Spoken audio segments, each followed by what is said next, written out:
welcome to the 2020 in 2020 Challenge. My name is Nancy Ely, founder and CEO of Witness for Fitness in Calgary, Alberta, Canada. Are you ready for this? Woo! This tutorial is going to take you through the spreadsheet tracker, the calendar tracker for you that is available on walkstrongcalgary.com. And I have this set up with formulas for you, so it will calculate everything automatically. All you have to do is plug your numbers in. And I've added a couple of things. So this is an updated spreadsheet that is now on the website. Okay, I added a steps to miles calculator for you, and that's in purple right down here. All you have to do is enter in your number of steps on a given day, and it will calculate your mileage for you automatically. Let's say you did 16,587 miles.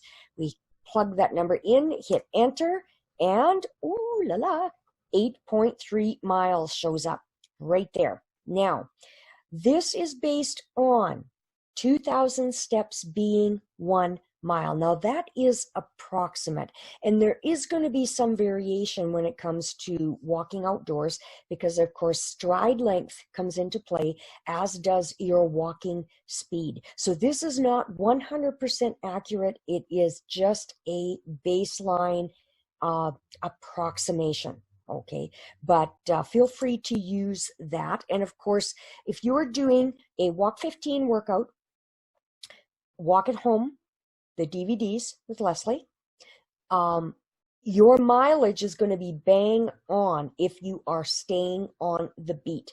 And your step counters will not capture all of the moves in whether you're in a Walk 15 class or doing a DVD, because things like kicks just do not register on your Fitbit or your pedometer, whatever you're using as a step counter. So if you're doing a 45-minute class, you will have done 3 miles because we average a 4 mile per hour pace in our classes. If you're doing a class, ask your instructor, because your instructor can tell you how many miles we did in a given class.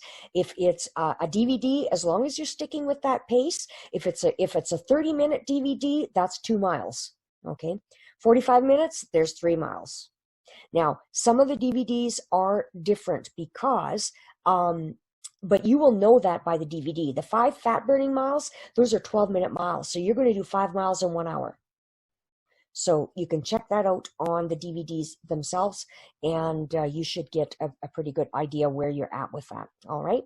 Now, when it comes to the formulas that are in the spreadsheet, I have protected the cells so that you can't accidentally delete a formula. For example, if we go up here to this week's goal, I can click on this cell. You can see that it highlighted. But if I try to click on where the little 0 is, nothing happens. I'm over here, but I cannot get to this cell. That's because this cell is locked. There's a formula in there. This particular cell adds up your goals for the week. So if we were to enter some numbers in here, let's say we did 4 here and 6 here and 5 and 7, we get 22 miles for that partial week. Okay, and I've also done an average calculation for you, daily average miles per day. Okay, and that is only for your actuals. I'm going to show you a little tip on how you can get your planned mile average so you know you're on the right track. But let's take a look first at your actual miles, because your average is down here. We can't enter anything in these cells. They're locked because obviously there's no dates there, right?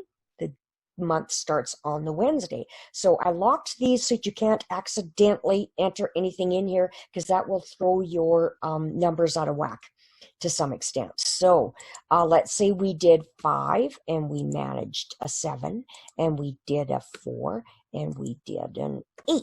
It's a big day on Saturday. Whoop. Our average miles per day right here is 6 miles. Now we know for the challenge, in order to make your goal of 2,020 miles, in 2020, you need to be averaging around 5.5 miles per day. So 6 is a very good number, very good number. And the actuals counted up automatically. Again, that cell is locked. I can't get in there.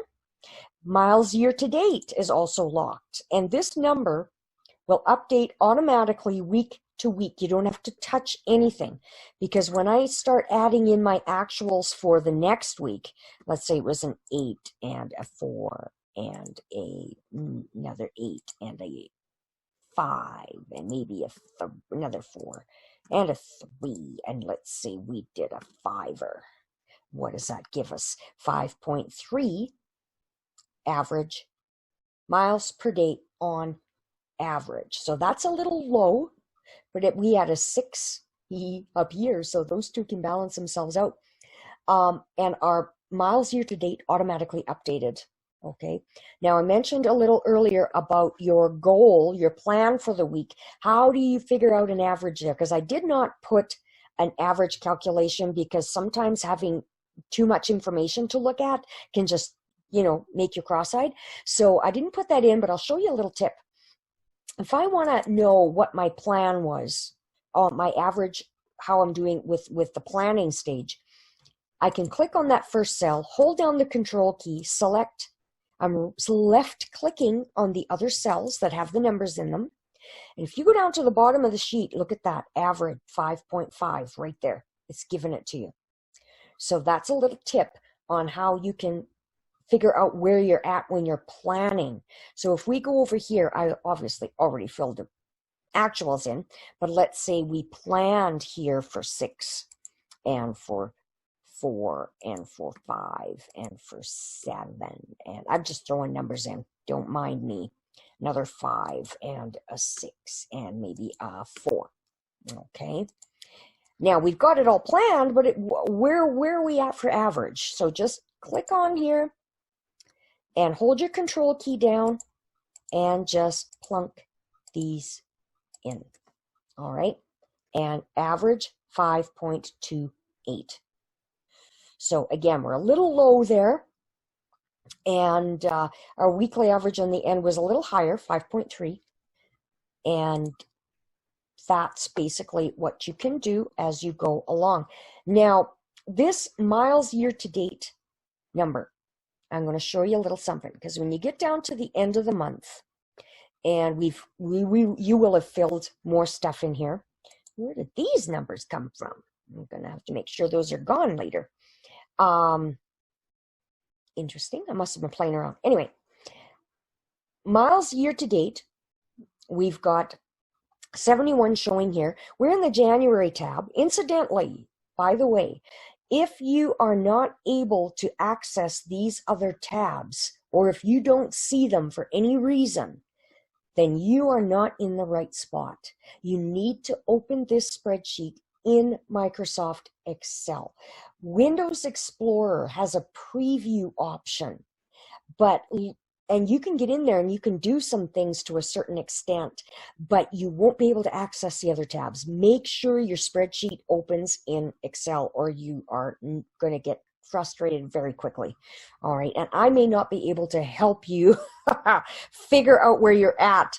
If I've had that happen with my coaching practice, where I had a spreadsheet for people, and I couldn't figure out why they couldn't use it, and they weren't in Excel. They were viewing it someplace else. So a little tip for you there. So if we click on February, we were talking about miles year to date. Okay, we go to February. If we scroll up to the top, that number automatically updated for you. So it's going to populate automatically. You don't have to transfer the number from tab to tab as you go along. That number is actually pulled directly from this cell. Okay, so there you go. And so again, you have your steps to miles calculator. Just enter your steps here and it'll calculate your miles for you. Average miles per day, that is your actuals as opposed to your planned. And if you want to figure out your average miles per day for your plan for the week, again, you just hold that control key down, left click on all of the cells where you've entered the numbers, and look down here and you'll have your average, so you know where you're at. I'm going to delete those, and I'm going to clear these out, because this is my actual spreadsheet that I will be working with eventually, and I'm probably going to change these numbers completely. But that just gives you an overview of how the spreadsheet works. I remember those two numbers were here. I must have been playing around at some point. And please, please, please be sure to save 2 copies of this. The master that is untouched, and you're going to keep that just in case you need it for any reason. And you have a working copy. So change the file name on the second copy and maybe just call it working copy or something, but save them in a place where you will find them easily. And I recommend you go in here every week and do your updates. You can print the PDFs. They're also on the website. And those you can use for manually tracking your mileage throughout the week. But once a week, I encourage you to sit down. You could do it once a month as well, but I encourage you to do it once a week. Sit down, enter all of your stuff, your mileage, your actuals, then plan the next week, see where you're at. And you're going to see it's just going to make it so much easier for you just to be able to plunk the numbers in, and everything calculates automatically. Okay, so even if you are not familiar with Excel, this should work quite well for you once you get a feel for it. Again, you just open it up, you click on a cell, enter your miles, and in this case, your goal is going to update. If I'm entering my actuals, ooh, look at that, I doubled it. Your actuals populate down here. Alrighty, so hope you find this helpful, and if you have any questions at all, feel free to reach out to me at walkstrongcalgary@gmail.com, or message me on Facebook, my Walk Strong Calgary page. You can message me directly on there as well, and if I can help you, I certainly will do my best. Alrighty, so I hope you find this challenging. I'm sure you will, but I hope you find the calendar useful. Even if you're not planning on doing 2020 miles, this is a great tool for you to use regardless. And I encourage you to do that. Feel free to share it. And beyond that, I look forward to encouraging you along the way. And I really look forward to hearing about your progress throughout the year. Alrighty. So enjoy, have fun with this, and walk strong out there, everyone.